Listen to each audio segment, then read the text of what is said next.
An important announcement about Australia's commitment to looking after Antarctica. This is a very important responsibility that Australia has. We are stewards of some of the most important and most sensitive environments anywhere in the world, whether it is up in Far North Queensland on the Great Barrier Reef, where Sussan and I were very recently, or standing here in Tasmania, announcing today $800 million of additional investment as part of our science, research and capability support program for what we're doing to implement our Antarctica strategy.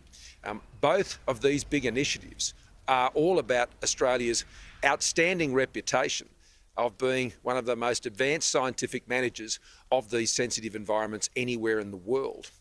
But our ability to do this is based on why I am here in Tribana, because we're here with Graham Elphinstone today. I was with his brother Dale yesterday up in Burnie. And what they've been able to do here, working in Tasmanian industry, putting together bespoke industrial capability to deal with the challenges, whether it's the logging industry or the mining industry in Dale's case.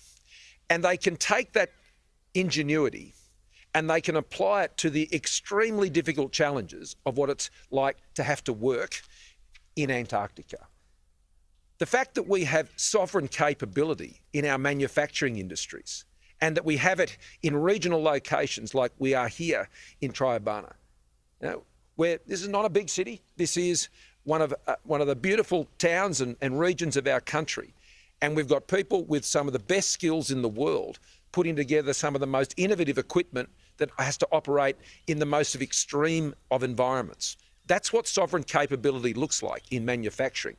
Sovereign capability in manufacturing is one of our 5 key points of the economic plan which is driving our economy forward. And that plan is firstly to get taxes down, as we've been delivering, and cutting red tape. Secondly, to ensure that we're investing in the skills and infrastructure that Australia needs to ensure our economy can grow. And those skills have been on display here. Apprentices coming through with world-leading skills and talents right here in Tribana. Thirdly, to ensure that we have affordable, reliable energy. So our manufacturing industries in particular can continue to do what they're doing and we can keep electricity prices down. They've been down 8% over the last 2 years, down 5% over the last 12 months. All this has to come together with Australia being, fourthly, a leading data and digital economy, a top 10 data and digital economy by the year 2030, which enables all of those skills and opportunities. All of that then builds into our sovereign manufacturing capability. Security is about many issues. It's about, of course, our strategic security interests and our intelligence and our defence capabilities, no doubt about that. But it's also about our economic security.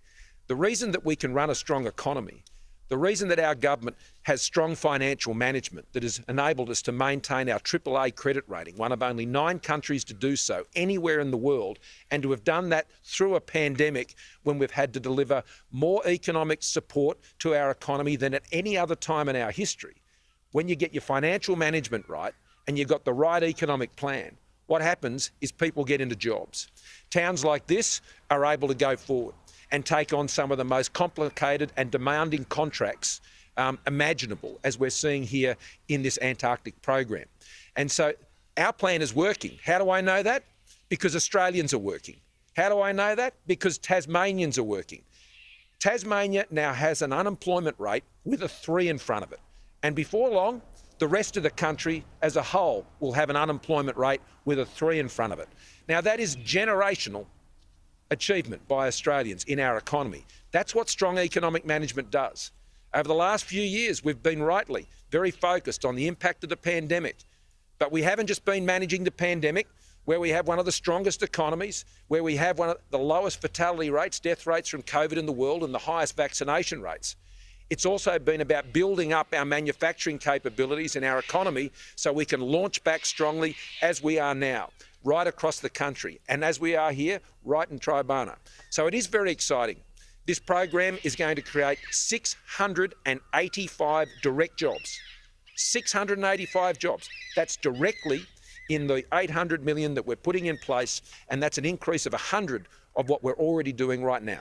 Now, that doesn't include the jobs here at Elphinstone, or in the supply chain, or in the many other elements that go into supporting this program. So the jobs that are being created by Australia being one of the world's leading Antarctic managers, or an Arctic type experience as well. I mean, we're one of the best in the world with this, and we're working with our partners, and we're respected for doing that. And that is creating the sort of jobs and capability. If you can build sleds to go across Antarctica, you can pretty much build anything. And that's what Australia is doing, building things, making things, and it's all happening right here. So I'm going to ask Sussan to take you through more of the scientific elements of what this program involves.